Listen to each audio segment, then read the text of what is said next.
Vamos continuar nossa leitura de 1 Coríntios 10.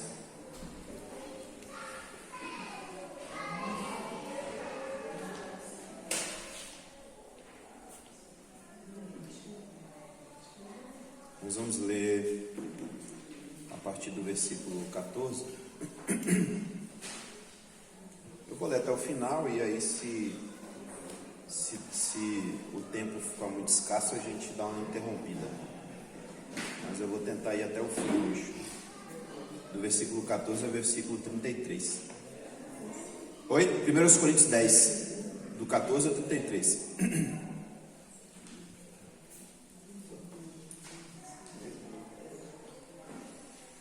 1 Coríntios 10, de 14 a 33. E aí, mais uma vez, né, Paulo está continuando o que ele já parou ali no versículo 13. Então ele diz assim: por isso, meus amados irmãos, fujam da idolatria. Estou falando a pessoas sensatas. Julguem vocês mesmos o que estou dizendo. Não é verdade que o cálice da bênção, que bem dizemos, é uma participação no sangue de Cristo, e que o pão que partimos é uma participação no corpo de Cristo?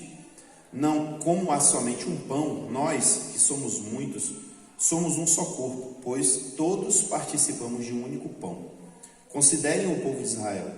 Os que comem dos sacrifícios não participam do altar? Portanto, o que estou querendo dizer? Será que o sacrifício oferecido a um ídolo é alguma coisa?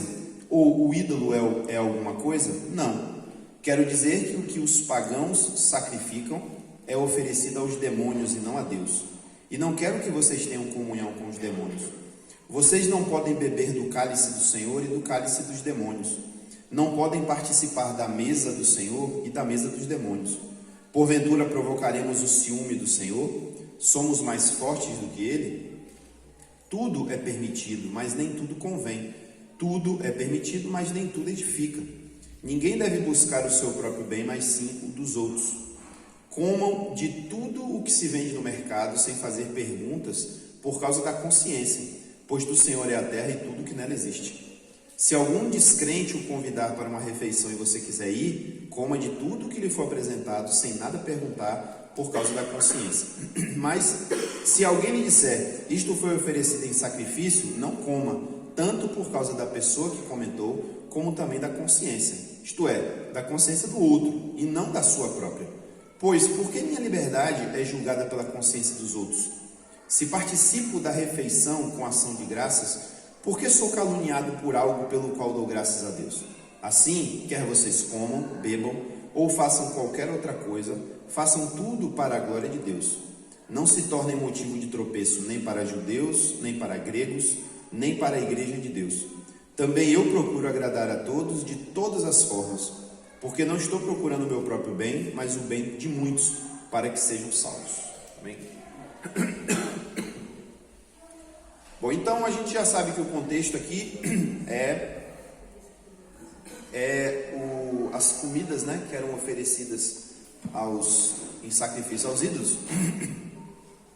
E a gente já viu que nos capítulos anteriores que Paulo deixa muito claro, e ele repete isso aqui, que não há de fato um problema, né, um pecado ou uma contaminação espiritual ou algo do tipo, se nós comermos alguma comida, algum alimento que tenha sido sacrificado, oferecido a um ídolo, a uma divindade, ou o que quer que seja, né? Até demos o exemplo nosso, né, bem nosso, que é o caruru de Cosme e Damião, né, que é bem comum aqui na região.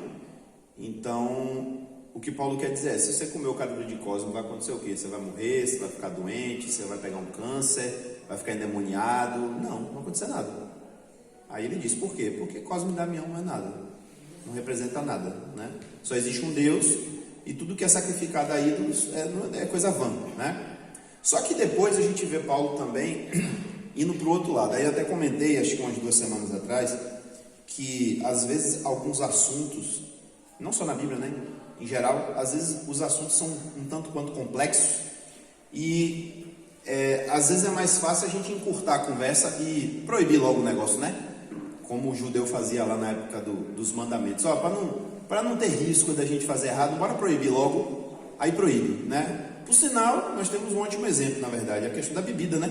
A questão da bebida alcoólica. A Bíblia proíbe? Não. Beber? Não proíbe. Mas a gente sabe que tem uma série de problemas, etc, etc. Então, assim, para não ter que, primeiro, explicar tudo, por um lado, e segundo, para não correr os riscos, a gente fala logo assim, vai não beber, né? E aí pronto. Mas Paulo não segue esse caminho aqui. Porque Paulo, né? Isso que está escrito aqui, foi inspirado por Deus e tem um propósito de instrução, a meu ver, completa, né? Então Paulo não chega simplesmente e diz, irmão, é proibido, não faça, não coma comida ao ídolo. Não, ele explica os pormenores da questão. Vamos começar pelo ponto mais importante. A comida do ídolo é alguma coisa? Não. Vai te fazer mal? Não. Vai te contaminar? Não. É pecado? Não, não é. Só que agora ele vem pelo outro lado, né? Na verdade ele já tinha dado um outro lado quando ele falou, mas cuidado, porque pode ser que alguém se escandalize pela sua atitude, achando que você está participando, né, daquilo ali. Então ele já deu esse lado também aí. Agora ele vai dar um outro lado, né? Então ele diz, fujam da idolatria. Ele tinha comentado que se uma pessoa, ele nem fala ainda não tinha falado, né, que ele falou, mas ele não tinha falado ainda no sentido de se você não souber, né? O que ele tinha dito lá de forma assim um pouco ainda, tipo assim, um esboço, né, da ideia, ele falou, se você for no mercado, né, e comer alguma coisa e alguém souber, né, ou disser que você, se bem que ele não tinha dito ainda, ele fala outra coisa, ele fala de não comprar, né, não comer a carne, se souber que aquilo... ele não perguntar, ele fala agora, mas eu digo assim, ele fala assim, eu não vou comer carne se isso escandaliza o meu irmão. Isso aí já está embutido a ideia de que, se o irmão se escandaliza porque eu comi a carne sacrificada, então é melhor eu parar de comer a carne para não escandalizar o irmão, né? Só que agora ele já vai na preocupação de uma idolatria que, a meu ver, né, pelo contexto do que ele fala aqui, não é uma idolatria intencional, é uma idolatria não intencional, né? Ou seja, vamos pegar o exemplo do Cosme aí, né? Eu estou comendo o cara do Cosme, eu estou adorando aquilo ali? Não estou. Mas, como ele vai dizer aqui, você está se tornando participante daquilo que está sendo feito. Então acaba se tornando idolatria, né? Então ele fala, a preocupação dele agora nesse ponto é, vocês têm que tomar muito cuidado com essa questão de idolatria, porque a comida realmente não é nada, o ídolo realmente não é nada. Porém, aí no 15 ele fala, como eu estou falando de pessoas sensatas, julguem vocês mesmos o que eu estou dizendo, se o que eu estou dizendo faz sentido ou não.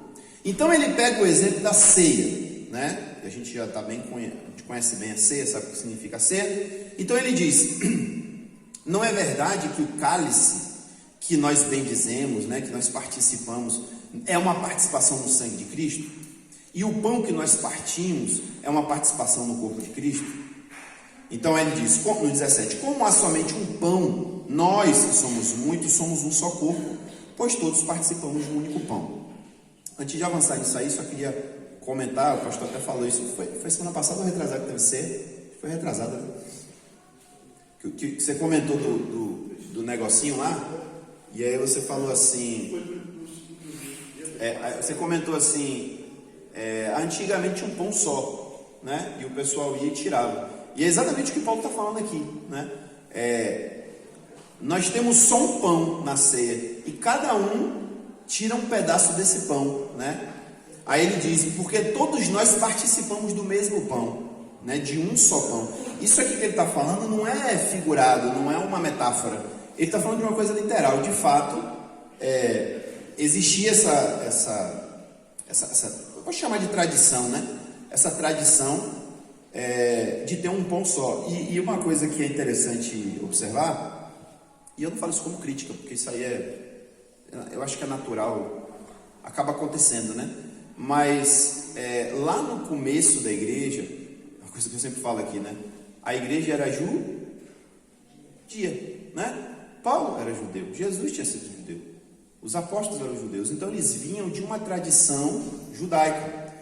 E eles, por causa dessa tradição judaica, o judaísmo em si, não só agora, mas sempre foi assim, ele sempre foi muito cheio de simbolismos. As coisas tinham um simbolismo por trás daquilo que era feito, né? Então, duas coisas que aconteciam na ceia, que não acontecem mais, que a meu ver poderiam acontecer, porque eu acho que não tem impedimentos, mas por questão da nossa pós-tradição, né? A gente vem de uma história muito complicada. Nós, crentes hoje, tivemos de uma história de 2000 anos, de muita complicação, turbulências e idas e vindas, mas no começo tinha duas coisas na ceia. Primeiro, o pão era sem fermento, porque o não fermentar o pão tinha um sentido da ausência do pecado, da ausência da malícia, e Paulo vai falar sobre isso em um outro momento, né, quando ele falar da ceia.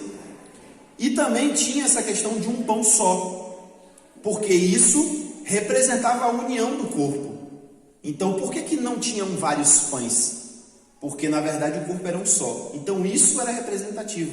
E quando Paulo, por exemplo, vai falar também da ceia mais para frente, ele vai dizer que o pão representa o corpo, né? E o corpo representa o quê? A igreja. Então, havia essa conexão de ideias, né? E por causa disso, eles comiam de um pão só. Então, você vê que por trás daquilo, por isso que até hoje é assim, né? No caso do judaísmo, muita coisa que eles fazem, às vezes até, não sei por que eles fazem isso, né? A cerimônia da Páscoa mesmo, que não é bíblico, é uma tradição implementada por eles, mas a ceia que eles fazem no dia da Páscoa é cheia de pequenos simbolismos, né? Além até daquilo que foi mandado por Deus. Então, eles comiam de fato de um só pão, né? E eu vou falar aqui. Sim, isso é só um detalhe, é que também tinha a facilidade, né, nesse caso de um pão só, tinha a facilidade de que naquele tempo não existia isso aqui, não existia uma igreja onde 100 e tantas pessoas se reuniam, né, 200 pessoas se reuniam, não tinha isso, né? As reuniões eram pequenas, eu não tenho essa informação, mas eu acho que dificilmente uma casa comportaria mais do que 30, 50 pessoas numa reunião da igreja, né? Então ficava fácil ter um pão só para aquele grupo restrito de pessoas comer. Hoje em dia é um pouco mais complicado também isso, né? É por isso que eu falo, o tempo mudou e certas coisas a gente adapta, né? Mas isso era um costume. Então, ele pega esse exemplo, ele guarda o exemplo, por enquanto, e aí agora ele dá um outro exemplo, no versículo 18, ele fala, agora considere o povo de Israel. E aí ele está falando especificamente do povo mesmo, né? Dos hebreus, judeus. Então ele fala, aqueles que comem dos sacrifícios não participam do altar? Ele não explica tudo, mas a gente já sabe, né? O que ele está dizendo aqui? Que os sacerdotes e os levitas que trabalhavam no templo, qual era o sustento deles? Não era exatamente as coisas que o povo trazia? Né? O povo trazia não apenas o dízimo, porque o dízimo servia para o sustento dos levitas, dos sacerdotes, mas também todo o sacrifício que era trazido, uma parte desse sacrifício era tirada para os sacerdotes e levitas. Eu não lembro, não cheguei a pesquisar isso, se todas as ofertas eles faziam isso, mas falando especificamente da carne, né, dos animais que eram trazidos, Deus dizia, olha, o sacrifício vai ser feito com tal parte, tal parte, tal parte, tal parte. O que sobrar é do sacerdote e dos levitas, né, para eles terem o sustento deles. Então o que Paulo está dizendo? Ele está dizendo, olha, eu vou inverter a lógica de Paulo, aqueles que estão sacrificando no altar, não participam daquele sacrifício? Eles não comem também daquele sacrifício? Então ele está pegando aqui as duas ideias para poder dizer o quê? Aí no 19 ele diz, o que eu estou querendo dizer? Será que o sacrifício oferecido a um ídolo é alguma coisa? Ou o ídolo é alguma coisa? E aí no 20 ele mesmo responde, não, ele já tinha respondido isso, né? O ídolo não é nada, e a comida oferecida ao ídolo também não é nada, no sentido de consequências principalmente. Mas aí ele continua, o que eu quero dizer é que o que os pagãos sacrificam é oferecido a demônios e não a Deus, e eu não quero que vocês tenham comunhão com os demônios. Aí é onde entra o motivo, né? O porquê desses exemplos que Paulo está dando aqui.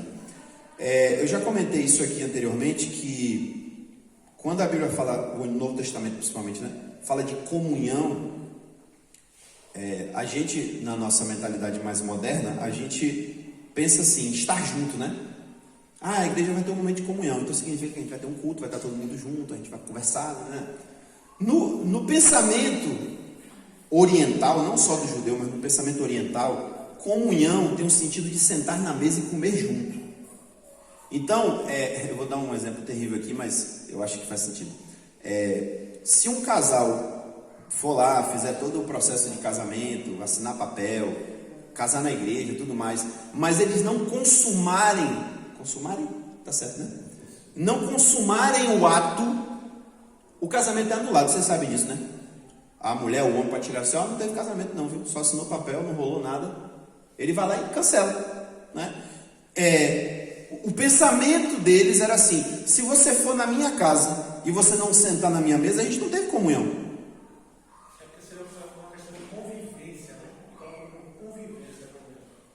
E a gente percebe até algumas questões que foram levantadas, né, tanto pelos judeus quanto pela igreja, dessa questão de comida, né? Por que aqui algumas comidas, ou melhor, não é nem porque algumas coisas eram proibidas, mas por que era tão complicado Israel se dar com outros povos? E em parte por causa disso também, porque como Deus tinha dito, isso aqui você pode comer, isso aqui você não pode comer. Quando você sentava na mesa de um pagão, estava cheio de coisas que você não podia comer, né? No caso dos crentes, dos cristãos, não existia necessariamente essa restrição, mas a gente sabe que dentro da igreja, como existia judeus e gentios, então a igreja de Jerusalém falou assim: olha, até assim, fazendo a minha leitura, minha própria leitura, a carta dos apóstolos é assim: gente, a gente não tem que se preocupar mais com o negócio de comida, mas por causa da comunhão, se abstenham disso, disso e disso, para que tanto os judeus quanto os gentios possam sentar na mesma mesa. Porque para o judeu ele não vai abrir mão da tradição dele, né? E ele não tem por que abrir. Então você tem que respeitar ele. Então vocês têm que se abster de algumas coisas. Ele não está falando de uma abstinência eterna, constante. Ele está falando de uma abstinência no momento da comunhão, de sentar na mesa junto, né? Então aí ele dá o exemplo. Aí pegando isso aí, a gente vê por que ele fala da ceia. Porque no pensamento também, eu vou chamar de apostólico, o comer do pão da ceia e beber do cálice é ter comunhão com Cristo. Não é isso que Paulo vai falar depois? Da comunhão com Cristo? Tanto é que a igreja católica até hoje chama de comunhão, né? Quem fez a primeira comunhão, né? É por isso que chama de comunhão, porque no momento que você toma aquilo, você participa da ceia, que lá na igreja católica chama de Eucaristia, né? Você está tendo comunhão com Cristo. Por quê? Porque você está sentando na mesa dele. Você está se sentando na mesa de Cristo, comendo do pão dele, que é o corpo dele, do sangue dele, que é o vinho, né? Esse é o pensamento da ceia. E aí, novamente, em questão de Israel, ele quis dizer: olha, o sacrifício que eles ofereciam a Deus, aquele sacrifício era santificado. Se é santificado, é de quem? É de Deus. Deus não tem boca para comer, né? Deus não é ser humano. Então o que é feito com aquilo? Era queimado. E aí, olha o simbolismo. Aquilo era queimado para que a fumaça, né, de forma obviamente metafórica, porque não era o que acontecia, mas de forma simbólica, a fumaça daquilo chegasse até o céu. E algumas passagens até falam nas narinas de Deus, para que Deus cheirasse aquilo ali. Até que chega um momento que ele fala: minha narina já está ardendo desse sacrifício horrível, pecaminoso que vocês estão fazendo. Eu não aguento mais, eu não quero mais sentir esse cheiro, né? Então percebam que na prática o simbolismo aquele é o alimento de Deus. E quando o sacerdote, o levita, come daquele sacrifício, ele está tendo comunhão com quem? Com Deus também. E detalhe, era só ele que podia, né? Só eles que podiam.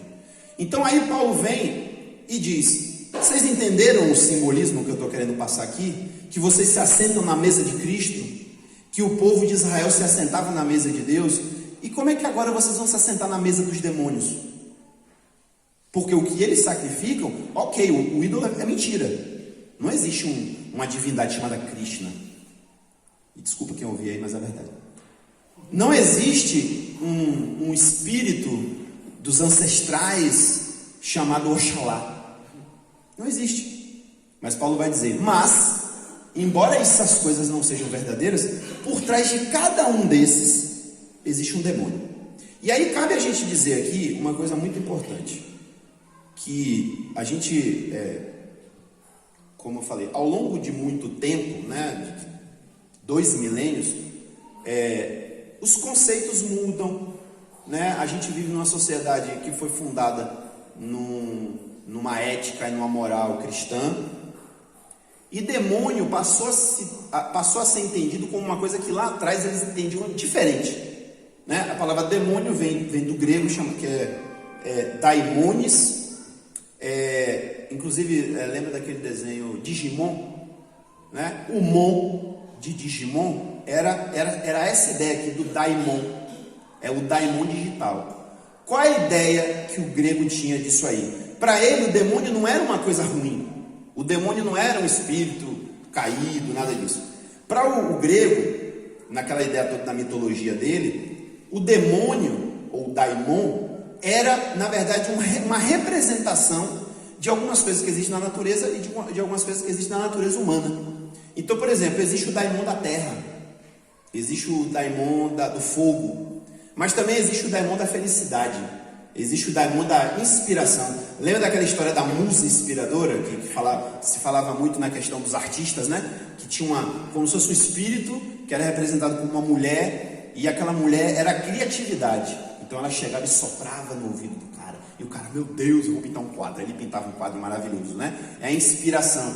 Isso aí, essa história da musa, ela é um derivado dessa ideia do daimon, né? Então para eles, vou chamar logo de demônio, o demônio não era uma coisa ruim. Talvez se a gente fizesse uma associação com o que a gente está mais acostumado hoje em dia, seria mais ou menos aquela história do Exu, né? Ninguém nem gosta de falar esse nome, né? É um nome tão engraçado, Exu. O Exu, ele não é bom nem mal, lá na mitologia do candomblé. Ele é amoral, ou seja, ele não pratica o mal nem o bem propriamente, ele faz o que precisar ser feito. Então se você de repente agrada ele para matar uma pessoa, ele mata. Mas também se você agradar ele para ele, sei lá, tirar seu filho da droga, ele tira. Então não existe esse conceito, pelo menos para o Exu, né? Não existe esse conceito de certo e errado. Ele faz o que tem que fazer. A mesma coisa era o conceito do demônio. Existiam demônios que provocavam coisas ruins. Existia, por exemplo, o demônio do ódio.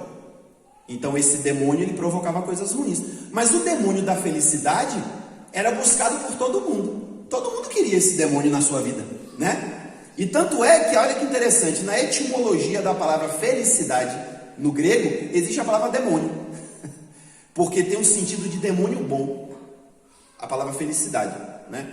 Então, observe que se a gente pega essa ideia, e até de certo modo para os tempos que a gente vive hoje, é até interessante a gente fomentar essa ideia, porque quando a gente fala, Exu é um demônio, eu não estou falando nada diferente do que os próprios gregos pensavam há 2.500 anos atrás, há 3.000 anos atrás, porque ele é um espírito amoral, ele não é um espírito nem bom nem ruim, né? Do mesmo jeito que o cara lá que cultua Exu, que cultua Buda, que cultua o que quer que seja, qualquer divindade que for, ele atribui àquela divindade aquilo que ele quer. Então tem, por exemplo, no panteão lá das divindades do hinduísmo, existe a deusa da morte, né? Que eles até acabam dizendo, a morte não é tão ruim não, mas existe a deusa que causa destruição, que é Kali, que inclusive ela é adorada aqui em feira, né? Kalilândia, a terra de Kali.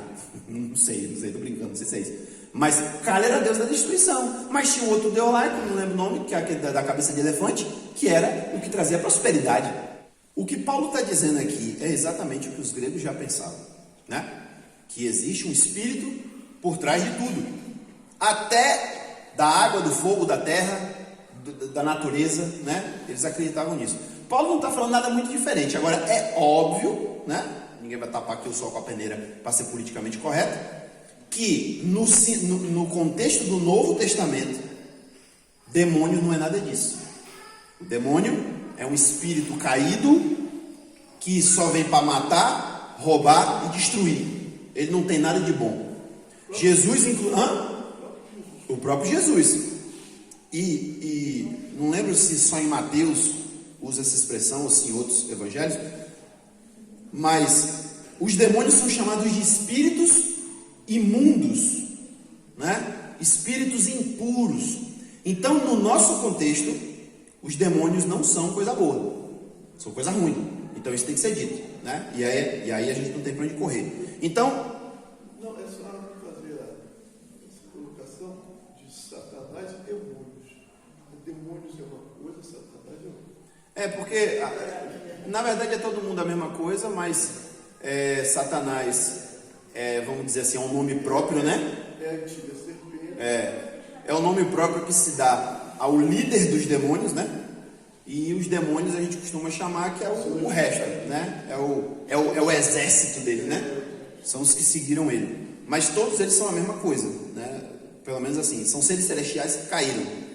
Existem hierarquias também dentro lá do coisa. Por exemplo, a gente não vai entrar nesse mérito aqui, né? Mas a Bíblia fala que existe anjos, arcanjos, querubins, serafins. Aí eu pergunto, será que, no mínimo essas 4 classes aqui, né? Será que depois, quando caiu um bocado, também não tem lá querubim caído, serafim caído, arcanjo caído, né? Então, o próprio Satanás, existe algumas indicações que ele era um querubim. Porque quando acho que é Ezequiel, que vai falar sobre como caíste, não, isso é Isaías, porque ele fala assim, você era querubim da guarda, né? Cheio, 14 se não me engano, né? Eu acho que é Ezequiel 14. Pessoal, em nome de Jesus, esqueça esse nome Lúcifer, delete da sua mente. Esse nome foi inventado, esse nome não está na Bíblia. Esqueça. E eu vou dizer por que esqueça. Porque Lúcifer significa aquele que traz a luz. Satanás traz que luz, pelo amor de Deus? Nenhuma. Na minha opinião, quando você chama Satanás de luz, ele adora ser chamado de Lúcifer. Esqueça esse nome. Esse nome foi inventado por Jerônimo, acho que no século 3, por aí, quando ele fez a tradução do Novo Testamento para o latim, e tinha, do Antigo Testamento, desculpa, do Antigo Testamento para o latim, e ele tinha lá uma palavrinha em hebraico, que ele não sabia como traduzir, e ele fez uma tradução baseada na cultura grega, na cultura romana, perdão. Lúcifer é o nome da estrela d'alva, era o nome que os romanos davam à estrela d'alva. Ela não tinha nenhuma conotação ruim, porque a estrela d'alva, como a gente, inclusive o nome nosso já dá conotação também, é a primeira estrela que surge, né? Então os romanos davam o nome de Lúcifer porque ela era a primeira luz da noite, então chamava de Lúcifer. Aí quando já existia aquela ideia da estrela da manhã, né? O Jerônimo usou esse nome lá na passagem de Isaías, mas Satanás nunca se chamou de Lúcifer. Esse nome é inventado, certo? Não está na Bíblia isso. Mas, para efeitos do nosso estudo aqui, Satanás é Lúcifer, né? É o que chama de Lúcifer. O diabo é Satanás, é o mesmo ser. Então, prosseguindo, Paulo vai dizer, vou ler de novo aqui o 20 para emendar. O que os pagãos sacrificam aos ídolos é, na verdade, oferecido aos demônios e não a Deus. E eu não quero que vocês tenham comunhão com os demônios. Olha a comunhão, tá vendo? Então o que Paulo está dizendo não se assentem na mesa dos demônios, porque se vocês comerem um alimento oferecido ao demônio, inevitavelmente você está participando da mesa daquele demônio. E aí ele emenda agora as duas ideias, né? O que ele falou lá em cima e agora, no 21 ele diz: vocês não podem beber do cálice do Senhor e do cálice dos demônios. Não podem participar da mesa do Senhor e da mesa dos demônios. Porventura provocaremos o ciúme do Senhor? Então, pegando esse exemplo de Paulo e sendo bem literal, o que ele está dizendo não, e é uma coisa que a gente mesmo às vezes critica de outra forma, né? Não adianta você ser crente domingo, mas não ser de segunda a sábado. Não resolve para Deus. Se você no domingo está aqui e se assenta na mesa do Senhor, e quando chegar na quarta-feira você vai se sentar na mesa do Cosme, e na sexta-feira você vai se sentar na mesa do Exu, Complica, né? Isso vai despertar no Senhor o ciúme dele. Você sabia que Deus tem ciúme? Deus é ciumento. Eu acho até que eu peguei a passagem que fala sobre isso aqui, uma delas, né? Porque existe mais de uma. Mas quando você for lá ver em Naum 1:2, diz que o Senhor é um Deus zeloso. Essa palavra zelo é o que origina essa tradução, né? De ciúme. É zelo. E é óbvio que, crendo que Deus não é humano e Deus não tem sentimentos humanos, é óbvio que esse ciúme aqui não representa o ciúme louco que nós temos, né? Que a mulher não pode olhar para o lado, que o homem não pode não sei o quê. Aquele ciúme doentio, né? Que às vezes leva até para o assassinato. Não é isso que está se dizendo. O que ele está dizendo aqui é uma coisa que está muito clara lá no Antigo Testamento e que todo mundo sabe. Deus quer exclusividade. Deus é um Deus exclusivo. O mundão, quando ouve isso, até se escandaliza. Mas é verdade. Deus não é um Deus, nesse caso não sei se seria inclusivo a palavra certa, né? Mas Deus não é um Deus assim que está de boa com qualquer coisa, não. Deus quer exclusividade no relacionamento. É a mesma coisa do casamento, né? O casamento foi feito para quê? Exclusividade. Eu tenho que ser exclusivo para minha esposa tem que ser exclusiva para mim. Não é não? Nada de adultério, não posso ir numa casa de swing, não dá. Porque a minha esposa, ela é minha e eu sou dela. Inclusive, ele já falou isso antes, né? O corpo da mulher pertence ao marido, o corpo do marido pertence à mulher, né? Com Deus é exatamente isso.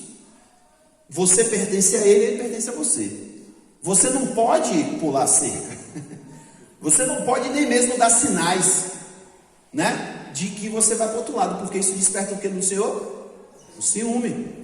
E no caso de Israel, que era uma relação diferente, né? Que Deus tinha com o seu povo, ele revelava esse ciúme de forma muito veemente, né? A ponto de chegar lá no limite dele. Ele falou assim: pois bem, agora eu vou cumprir tudo que eu já tinha dito que eu ia fazer com vocês. Eu disse que se vocês não cumprissem o mandamento, papai, eu ia tirar vocês da terra e ia fazer isso e aquilo. Pois agora eu vou fazer, não vai ficar um.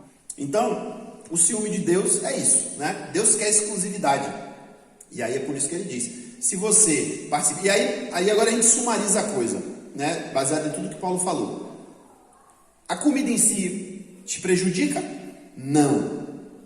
Mas se você come aquilo tendo consciência de que aquilo foi sacrificado ao ídolo, em primeiro lugar, você pode se tornar uma pedra de tropeço para o seu irmão, que é imaturo, que é fraco, e ele vai achar que você está praticando idolatria.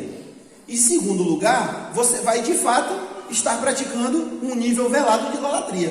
Porque mesmo que no seu coração você não pense isso, mas você vai estar participando da mesa do demônio, né? Então, temos que tomar cuidado com esses detalhes. Aí no 23 ele vai e prossegue e diz: tudo é permitido, mas nem tudo convém. O que será que Paulo quer dizer com tudo é permitido? Será que realmente tudo é permitido? Algumas bíblias até botam entre aspas, né? Como que dizendo assim, dizem que tudo é permitido, né? Mas assim, isso não está no original, não dá pra gente ter essa...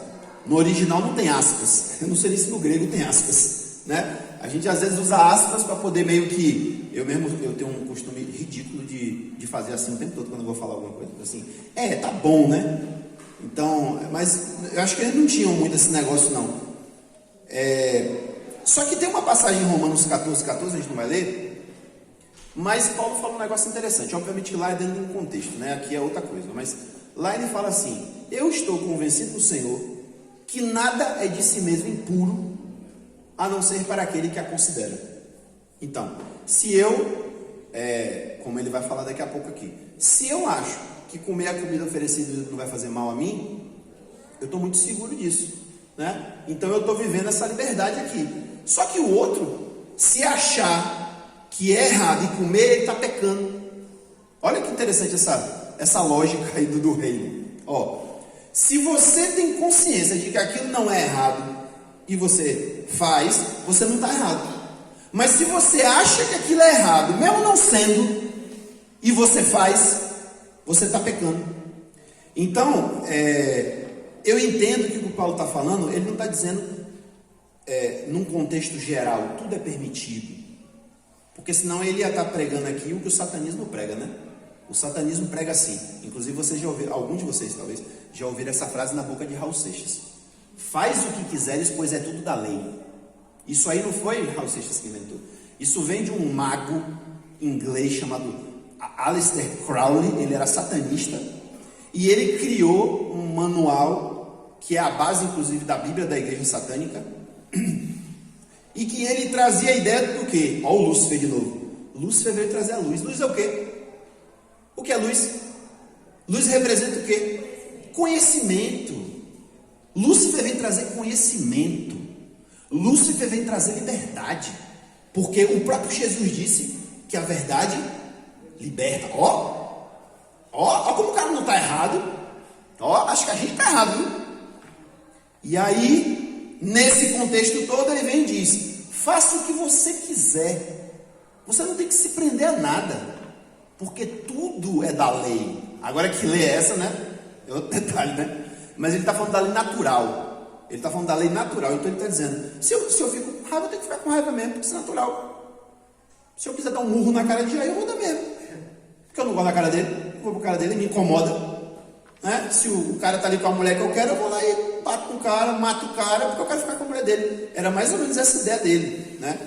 Vocês acham que Paulo está falando isso? É óbvio que não. Né? A gente também tem que ir aquela história do contexto. Se a gente tira de contexto, ou se a gente enfim, isola a coisa, a gente vai achar que Paulo é doido. Como é que Paulo está falando que tudo é permitido? Se ele mesmo já tinha dito alguns capítulos antes que o que importa é cumprir os mandamentos de Deus, né? E a gente sabe que os mandamentos de Deus restringem a gente em muita coisa. Restringe mesmo. Não é para fazer. Ah, mas eu quero. Mas não pode. Ah, mas eu vou, faça. Vai ter consequência. Então eu entendo que o que ele está falando aqui no contexto é que essas questões que envolvem coisas puras, coisas impuras, contaminação espiritual e tal, isso acabou, não tem isso, tudo me é permitido. Eu posso comer o que eu quiser, eu não tenho que me preocupar no negócio de comer carne de porco, graças a Deus, né, meu? Graças a Deus. Eu não tenho que me preocupar com o negócio de camarão, glória, né? Tudo me é permitido nesse contexto aí. Agora, nem tudo convém.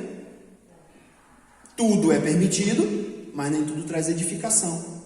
Então existe, eu não vou debulhar isso aqui, até porque não dá tempo, também porque eu não me preparei nesse sentido, mas existem muitas coisas na nossa vida que não são necessariamente pecado, mas a Bíblia chama de laço. São coisas que são laço, né? Então, muitas vezes você está fazendo alguma coisa ou está se comportando de certa maneira que aquilo não é pecado, não é errado propriamente, mas aquilo pode ser uma armadilha tanto para você quanto para o outro. Então, o exemplo que Paulo já tinha dado é muito claro. Ele fala, e aí no contexto dele, vou pegar pelo contexto dele para ficar mais claro, né? Nos açougues, nas feiras lá de Corinto, por exemplo, quando o cara ia comprar lá um filé mignon, ele podia simplesmente chegar e perguntar assim: vem cá, meu queridinho, esse filé mignon vem de onde? Aí o cara, isso aí vem do culto Apolo. Isso vem lá do templo de Apolo. Os caras sacrificaram lá e pegaram uma parte e trouxeram para cá. Então, se você sabe que aquilo é sacrificado, aí agora você já está sabendo que aquilo é sacrificado, né? Mas no contexto ele fala, se você for comprar e você não souber, você pode simplesmente dizer assim: não sabia. Te escandaliza isso? Então beleza, não vou comer. Não vou comer para te escandalizar. Agora, se você sabe, é melhor você se abster. Porque o outro pode se escandalizar pela sua atitude. Então, em resumo, o que Paulo está dizendo embora eu tenha liberdade, ele já falou isso, né, anteriormente, embora eu tenha liberdade de comer, eu tenho a liberdade de fazer, eu tenho a liberdade de falar, mas nem tudo é conveniente e nem tudo edifica. E aí eu pego de novo o exemplo da bebida alcoólica, né? Eu vou falar igual Paulo: estou convencido no Senhor que se eu quisesse beber minha cervejinha, não tinha problema nenhum. Não é pecado, não tem nada errado. A gente criou uma tradição, e não foi a gente, já vem de muito tempo isso, lá da Inglaterra, na verdade, antes que o Evangelho chegasse no Brasil, né, do jeito que chegou, os ingleses já tinham definido isso. Porque lá naquele tempo, eu não sei bem que época é, mas eu sei que é na época de Wesley, não sei se aquilo é 1800. 1840. Por aí. Na época de Wesley. O povo bebia e fumava. Os protestantes. Bebia pra caramba, porque é tradição, né? É uma tradição de muitos países europeus, na Europa em geral, tem muita tradição de bebida, de cerveja, né? E tal. Mas, o que estava acontecendo? Estava acontecendo que um monte de crente, às vezes até pastores, né? Clérigos e tudo, eles estavam se embriagando, estavam tendo situações vexatórias, porque os caras estavam tornando o balde mesmo, de cerveja principalmente.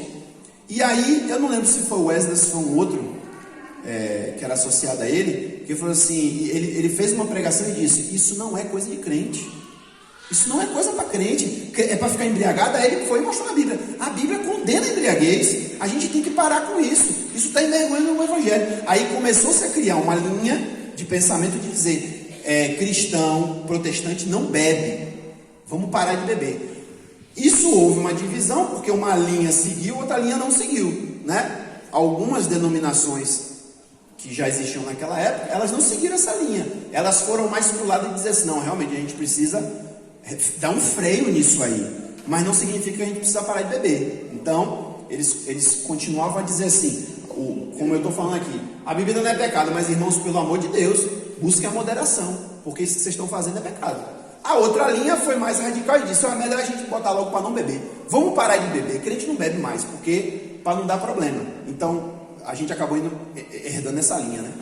Eu dei exemplo outro dia, quando a gente estava falando nesse mesmo contexto, da história do pastor de igrejona, né? O cara é pastor de uma igreja gigante, um dízimo milionário que tira ali, porque só tem empresário, juiz, não sei o que e tal.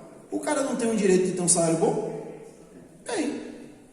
Ele não tem direito de pegar esse salário bom dele e só andar de Armani e andar de Mercedes? Tem. Agora, surge um questionamento ético. É conveniente que um pastor, qual seria a palavra que a gente usa? Esbanje, né? Não é pecado, veja, não é pecado, mas é inconveniente, não edifica, ao contrário, causa entraves ao Evangelho, porque a gente já sabe muito bem o conceito que a grande parte da sociedade tem do que é pastor, né? Que era até engraçado, porque quando as pessoas sabiam que eu era filho de um pastor, e conhecia meu pai, né?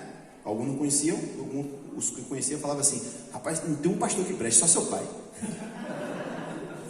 Pastor é tudo ladrão, só seu pai que não é. Aí eu ainda falava assim, ainda bem que você sabe, porque se meu pai fosse ladrão, eu não estava aqui vindo andando para a escola contigo. Eu estava vindo de chofé, porque eu não sou otário, né? Ou no mínimo eu ia ter dinheiro para pagar o ônibus da escola, que ia buscar de porta em porta, e eu não tinha dinheiro, a gente não tinha dinheiro para pagar isso. Eu ia andando para a escola. Aí eu falei assim, rapaz, isso eu falei para um colega meu que não conhecia meu pai. Assim, que nada, pastor é tudo ladrão, mas ele não sabia que eu era filho de pastor. Ele estava falando não sei o que lá, não sei se na época estava aquele negócio de Edir Macedo, aquela coisa assim. Aí ele, esse pastor é tudo ladrão, velho. Aí eu, rapaz, meu pai é pastor, mas não é ladrão não. Aí ele ficou todo sem graça, né? Aí ele, tem que ser por exceção, né? Não sei o que. Eu falei assim, pois é, porque se meu pai fosse ladrão, eu não estava vindo para a escola andando contigo, não. Eu estava indo de ônibus. Então, é isso que Paulo quer ensinar aqui. Irmãos, por mais que uma coisa seja permitida, nós temos que fazer, isso inclusive na economia, né? Os educadores financeiros falam assim, na hora que você for comprar uma coisa, você faça duas perguntas. Eu preciso? É necessário? Eu posso pagar? É a mesma coisa aqui. Eu posso fazer o que eu quiser, agora faz primeiro as perguntas. Isso é conveniente? Vai edificar? E ainda tem uma terceira pergunta. Isso pode escandalizar alguém? Que aí é onde que você entra aí. Eu vou repetir, porque eu acho que a gente não tem que ficar tratando os outros como criança. Aqui, todo mundo é adulto. Beber não é pecado. Se você toma cerveja e não se embriaga, não é pecado. Amém? Não é. Agora, Se isso que você está fazendo está gerando escândalo, aí é pecado. Se você está bebendo e você não está sabendo se dominar, aí surge o pecado. E aí é por isso que surge essa coisa que é extra-bíblica. É o outro, mas é pecado do mesmo jeito, né? Você se torna pecador por uma coisa idiota. Então, ele complementa isso no versículo 24, dizendo: ninguém deve buscar o seu próprio bem, seus próprios interesses, mas sim o dos outros, né? Então, a gente tem que... e aí, obviamente, né, ninguém nunca disse que ser crente era fácil. A gente tem que buscar o bem do outro. É igual aquela história do casamento, né? Se você casa achando que o outro vai te fazer feliz, você vai ser infeliz. Você tem que casar com o propósito de fazer o outro feliz, e o outro tem que casar com o propósito de fazer você feliz. A mesma coisa é aqui, no casamento, na vida cristã, né? Nós temos que viver a nossa vida pensando no próximo, e não em nós mesmos. E aí ele vai complementar a ideia, né? Finalizando já a coisa. Ele fala, versículo 25: comam de tudo que se vende no mercado, olha o mercado aí, ó, sem fazer perguntas, por causa da consciência. Por quê? Porque do Senhor é a terra e tudo que nela existe. Eu vou comprar ali um alface, vou comprar um tomate, uma maçã, uma picanha, que Lula está prometendo, que todo mundo vai comer picanha, eu quero a minha. Vai comprar picanha, vai comprar costela de porco. Meu irmão, isso aí tudo foi Deus que fez. O diabo não tem nada. Satanás não tem nada. Esses ídolos aí dos povos não tem nada. Tudo é do Senhor. Só que aí ele fala: se você for comprar, não faça perguntas. Por que não? É óbvio, né? Porque se você não souber, então é melhor que você não saiba. Porque se alguém chegar e dizer assim: mas rapaz, você está comendo essa picanha que foi oferecida a Apolo. Aí ele: é de Apolo? Eu nem sabia. Beleza, não vou comer não. Mas se você não sabe, pelo menos você... E aí ele vai dizer, por causa da consciência. Primeira vez que ele fala isso. Aí no 27 ele diz, por sinal essa passagem que ele fala que é Salmo 24:1. No 27 ele diz: se algum descrente convidar você para comer na casa dele, e você quiser ir, vá. Tem problema eu comer na casa de um candomblezeiro? Tem problema eu comer na casa de um ateu? Não. Você quer comer? Vá. Coma tudo que lhe for apresentado. Não fique preocupado com a comida em si. A comida em si não vai mudar nada na sua vida. Coma e não pergunte a origem.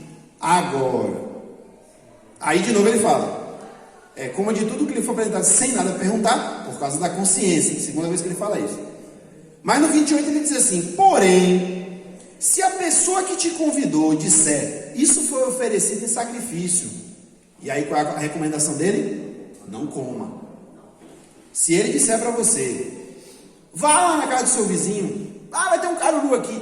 Pra gente caruru é complicado, né? Porque como tem a época certa de fazer, se alguém, como já aconteceu aí com a família Itaera, né? Quando chega o dia e a época, e alguém convida, você já sabe, isso aí é coisa de caruru, né? Quando é agora, em setembro? Mas tem que comer caruru até quarta-feira. Caruru eu não gosto, vatapá. Mas digamos que fosse outra época do ano, né? O cara chamou: vamos comer lá. Eu fiz um caruru no vatapá, tá uma delícia e tal. Eu disse: oxe, não vou o quê? Vou sim. Vou sem nem querer saber de nada. Agora, se chegar lá na mesa, ele chegar para mim e falar assim: eu sei que você é crente, só para lhe alertar, isso aqui, antes eu fui no terreiro e fiz uma oferenda a Iemanjá. Aí o que o Paulo vai? Então desculpa, eu não posso comer. Por que não, rapaz? Por causa de você. Eu não vou comer por causa de você e por causa da sua consciência. Aí é onde entra Paulo de novo, como também da consciência, terceira vez. Aí depois ele vem e explica: mas vem cá, eu estou falando da consciência de quem? Eu não estou falando da sua, não. A sua consciência está em paz com Deus. Eu estou falando da consciência do outro. Olha o outro de novo aí na história, né? É por isso que viver em sociedade é difícil. Ele diz: o problema da consciência é o do outro e não da sua própria, né? Por que a consciência do outro? Porque ele já tinha falado sobre isso. Se o cara é fraco, se o cara é descrente, ele tinha falado inclusive de crente. Ele falou assim: se o irmão fraco ver você comendo a comida do ídolo, ele vai achar que você está em comunhão com a idolatria. E você pode levar ele ao erro, porque enquanto você tem a consciência e sabe que não tem nada a ver, ele pode ter a consciência diferente da sua. Ele pode achar, então eu devo também participar disso aí. E aí ele vai acabar errando. Só que agora ele está falando do descrente, né? Que é uma situação bem mais complexa, porque o descrente não tem o mesmo conceito que eu, ele não tem a mesma crença que eu tenho, né? Ele não acredita no que eu acredito. Então fica mais complicado. Mas Paulo fala a mesma coisa. Ele fala assim, olha, por causa da consciência dele, porque ele vai achar que você está em comunhão com o ídolo dele. Como é que depois você vai chegar para ele e vai dizer assim, cara, é o seguinte, esse teu ídolo aí não é Deus verdadeiro, só existe um Deus verdadeiro. Aí ele vai dizer, ah, mas você estava comendo aqui da comida que eu ofereci a ele, então você está em comunhão com ele, né? E aí ele fala uma frase aqui, no 29 e no 30, que eu sempre tive dificuldade com essa frase de Paulo, porque da forma como ela, pelo menos ela é traduzida, mas no original acho que também tem essa dificuldade, fica parecendo que Paulo está falando o contrário do que ele falou. Eu ia comentar o seguinte, que o exemplo que Paulo dá é um exemplo muito específico, né, que acontecia naquele tempo. Hoje em dia, os nossos exemplos são um pouco mais complicados, eu acho, né, nesse caso mesmo aí dessas comidas aí de Santa Bárbara, de Corme Damião, não sei o quê, é um pouco mais complicado porque, para mim, a meu ver, não funciona essa fórmula de não perguntar. Porque você já sabe, né? Então não funciona. No caso dele lá, não tinha a ver com dias, com épocas, tinha a ver com a origem da carne, né? É como se hoje, não acontece, mas é como se hoje os açougues tudo fosse de, sei lá, gente do candomblé. Todos eles fossem do candomblé.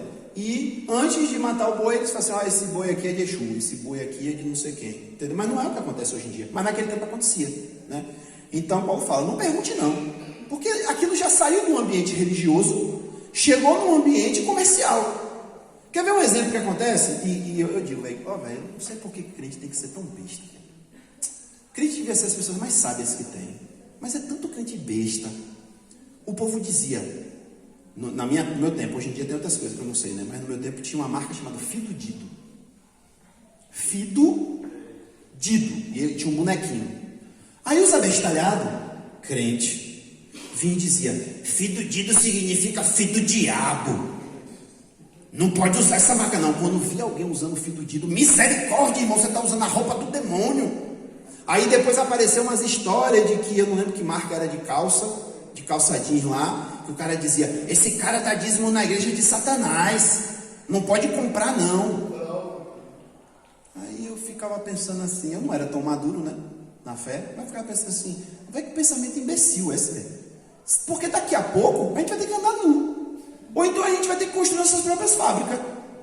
Galera, vamos fazer um esforço para construir uma fábrica de roupa. Por quê? Os caras que fazem as calças é tudo do macumbeiro, os caras que fazem as camisas é de Satanás, os caras que faz a sandália é budista. Os caras que faz o tênis é hinduísta. E o pior que é mesmo, porque essas zorras que a gente compra vem tudo da China, de Bangladesh, né? E aí? Eu não vou mais vestir roupa? Isso não faz o menor sentido. Não faz. Agora, se de repente surgiu uma campanha, como agora mesmo, há pouco tempo, o camarada fez um rapper aí, que é todo... Ele quer ser polêmicozinho. Aí ele criou um tênis que era... Como é que era o nome do tênis? O Calil até viu e sabe. Mas eu vou falar grosso modo, mas tinha uma coisa mais específica. Mas era como se fosse o Nike do demônio. O Nike de Satanás. Aí tinha uns foguinhos, não sei o que e tal. Eu vou comprar uma porcaria dessa? Não vou. Ah, mas não tem nada a ver, é um tênis, certo. Mas aí nesse caso... Está abertamente dizendo, esse tênis aqui é de Satanás. Mesmo que ele mesmo não deve ser nem satanista, ele só está querendo provocar, só está querendo ser polêmico. Mas eu não vou comprar uma porcaria dessa. Eu não vou comprar uma linha de camiseta, que tudo que o cara bota na camiseta é coisa de demônio, de caveira. Aí sim, para que eu vou comprar uma porcaria dessa? Se eu posso comprar uma outra que não tem essa porcaria, né? Então faz sentido. Agora, essa história, o cara, vem cá, como é o nome do cara? Onde é que ele mora? Qual o CPF dele? Me dá aí que eu vou investigar para ver se o cara é satanista mesmo. Ninguém tem essa informação. Mas a história aparece, né? Quando vai ver, você lembra da história do... Não sei se foi da Colgate. Não, foi outra coisa. Ainda existe aquele negócio de Amway. Alguém lembra dessa história de Amway? A Amway era uma espécie, é mais ou menos o que a Magazine Luiza faz hoje, né? Do cara ter uma loja com os produtos deles, né? A pessoa vendia os produtos que eram da Amway e é como se a Amway fosse a fornecedora para a pessoa física montar sua própria loja e tal. Em algum momento, eu não sei como surgiu isso, alguém foi dizer que o cara da Amway é satanista e que crente não podia estar na Amway. Quando foi descobrir, o cara da Amway era crente, velho. O cara da Amway era protestante evangélico americano. Então, sabe, tem que tomar cuidado com as coisas que a gente ouve, a gente tem que processar as coisas que a gente ouve. E ainda vou lhe dizer mais, nem tudo que você ouve aqui, você anota. Ou melhor, você anota não, anota, tem que anotar. Nem tudo você acredita. Porque até o pastor aqui que é idôneo, que não mente nem nada, ele às vezes se equivoca no que ele fala. Ele mesmo depois, poxa, eu falo um negócio errado, não era bem isso não. Então, não seja gado, você tem que ser ovelha. Mas não seja gado cego. Ouça e procure saber. Se você não tem capacidade de descobrir se aquilo é verdade, procure alguém que tenha. Vem cá, velho, eu ouvi dizer isso aí, bora ver se isso é verdade mesmo. É igual essa história de fake news, né? A pessoa fica recebendo as coisas nos grupos e na mesma hora passa. Eu lá em casa mesmo já dei uma cortada. Não fica mandando coisa que recebe sem saber se é verdade. Porque se eu for no Google, às vezes com 1 minuto de pesquisa eu descubro que aquela informação não é verdadeira. Então a frase que Paulo usa, que é complicadinha, vou correr aqui para acabar logo, que é o seguinte, ele fala assim: por que a minha liberdade é julgada pela consciência dos outros? Parece que ele está falando assim: por que eu devo me preocupar com o que o outro pensa de ser julgado porque se eu tenho essa liberdade? Aí ele complementa: se eu participo da refeição com ação de graças, agradecendo a Deus, por que eu sou caluniado por algo que eu dou graças a Deus? Então parece que ele está invertendo o argumento e dizendo: eu não tenho por que ser julgado pelos outros, eu tenho minha liberdade. Por que eu vou suprimir a minha liberdade por causa do julgamento do outro? Mas Paulo não é doido, né? Então, alguns intérpretes, e eu gostei dessa abordagem, diz o seguinte, que na verdade o que Paulo está dizendo não é por que é que eu vou parar de fazer pelo fato de estar me julgando. Não é isso que ele está dizendo. Ele estaria dizendo o seguinte: por que é que eu vou deixar, eu vou permitir que a minha liberdade seja julgada por aquele que não entende isso? Para que eu vou expor a minha liberdade? Entende? Pegando outra frase. Por que eu vou permitir, eu vou me deixar ser caluniado por causa do alimento que dando graça eu como? Então faz parte do argumento. Ele está dizendo: mais um motivo para você não se expor, para você não insistir na coisa, porque aí você vai estar expondo a sua liberdade ao escrutínio dos idiotas, que vão julgar você mal. Então é melhor não fazer, é isso que ele está querendo dizer. E é interessante até que ele usa essa expressão caluniado. Algumas traduções usam a expressão, leia para mim, versículo 30, vituperado. O outro fala o quê? Afrontado. Alguma mais antiga, lê, pastor? É o versículo 30. Por que sou não sei o que lá por algo? Vituperado também, né? Na versão original que eu vi aqui da NVI, ele usa uma outra palavra que eu não lembro agora. Acho que é difamado. Blasfemado. Pronto.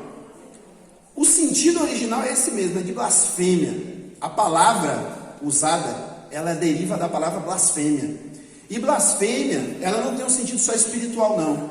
Blasfemar no original, né, ele significa falar mal de uma coisa boa. Mas também tem um sentido de falar mal de uma coisa sagrada, que é o caso da blasfêmia que a gente costuma usar, né? Então Paulo está meio que dizendo assim: se eu tenho uma liberdade, e essa liberdade é santa, é sagrada, porque quem foi que me deu ela? Foi Cristo, foi Deus. Essa minha liberdade é sagrada. Para que eu vou expor a minha liberdade sagrada para ela ser blasfemada, para ela ser difamada, caluniada, porque o outro não conhece, não entende, não tem maturidade, né? Então, e aí ele até fala aqui, se eu dou graças a Deus, em outra passagem ele vai dizer mais ou menos isso também. Todo alimento é puro. Se você der graças, se você ali agradecer a Deus, coma, não tem por que se preocupar. Mas nesse caso ele está falando do outro, né? Não exponha. Aí Jesus até fala uma frase que às vezes é até difícil a gente entender. Mas quando a gente vai ver esses exemplos, fica um pouco mais claro. Jesus fala, não deem pérolas a porcos. Por quê? Porque eles vão pisar. Eles não vão tratar com o valor que tem, né? E ele complementa também dizendo alguma coisa do tipo, não permita que... esqueci a expressão agora que ele usa. Mas é como dizendo assim, não permita que o que você tem de santo seja difamado. Jesus fala mais ou menos isso. E é mais ou menos o que Paulo está falando também, né? Só para a gente fechar, então ele diz, assim quer vocês comam, bebam ou façam qualquer outra coisa, façam tudo para a glória de Deus. Temos que fazer tudo para a glória de Deus. Tudo. Ele estava dando exemplo de comida e bebida, mas vale para tudo. Seu trabalho tem que ser para a glória de Deus, sua faculdade tem que ser para a glória de Deus, seu relacionamento com o vizinho tem que ser para a glória de Deus.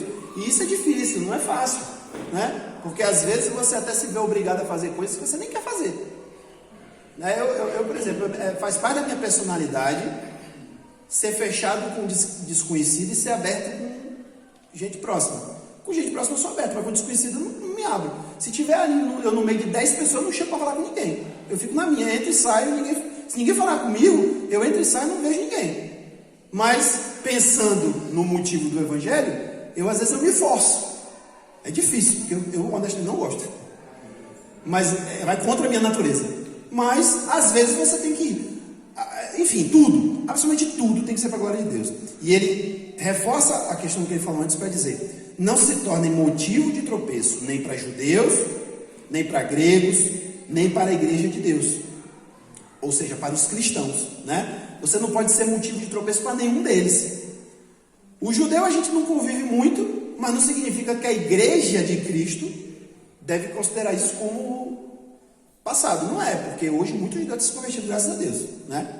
Alguns que já abandonaram a tradição e não faz diferença, mas outros que vivem na tradição e que querem continuar na tradição, não tem problema, né?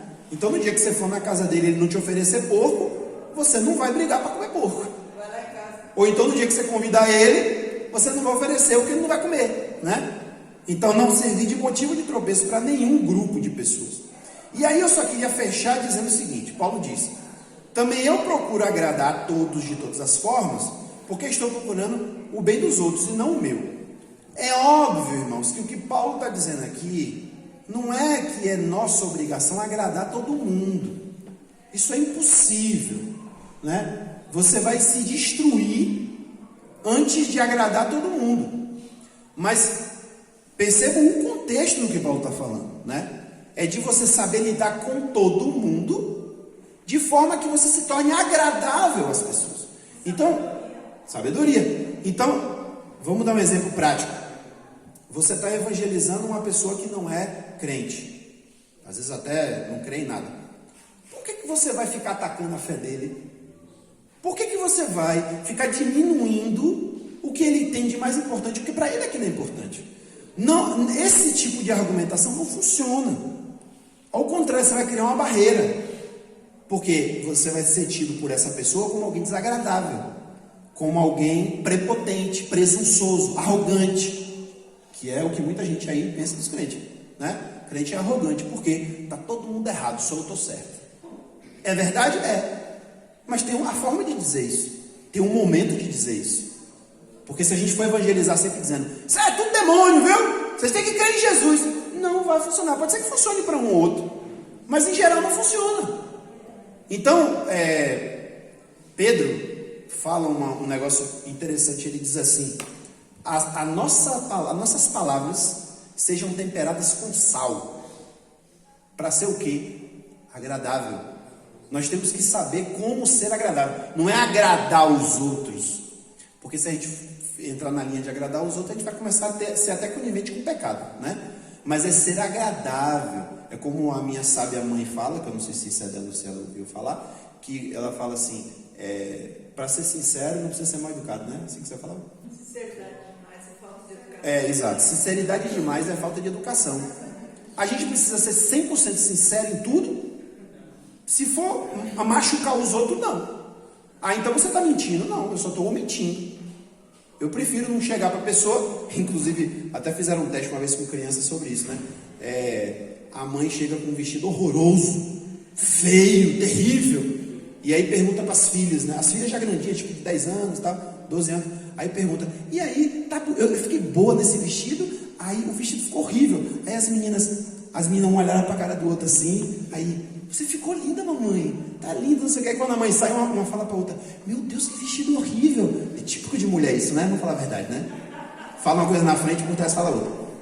Mas por quê? Porque na cabeça delas, elas julgaram. Eu posso ferir minha mãe, eu posso entristecer minha mãe. Então elas meio que mentiram. Elas mentiram. Mas para quê? Para ser agradável. É um exemplo, né? Mas o nosso exemplo maior é o contrário. Das vezes a gente até omitir a verdade, porque a gente quer ser agradável demais. Né? A gente quer. É por isso que o evangelho está sendo diluído. Por isso que o evangelho jogaram na água, deram misturado e puseram açúcar.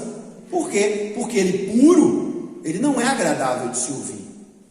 Mas diluído, aí fica, venha, você vai ser assim, vai ganhar isso, vai ganhar aquilo e tal. Só fala da parte boa, né? Aí quando o cara chega, agora eu vou lhe falar da parte ruim. Não, você tem que falar a verdade, né? Enfim, então que Deus abençoe.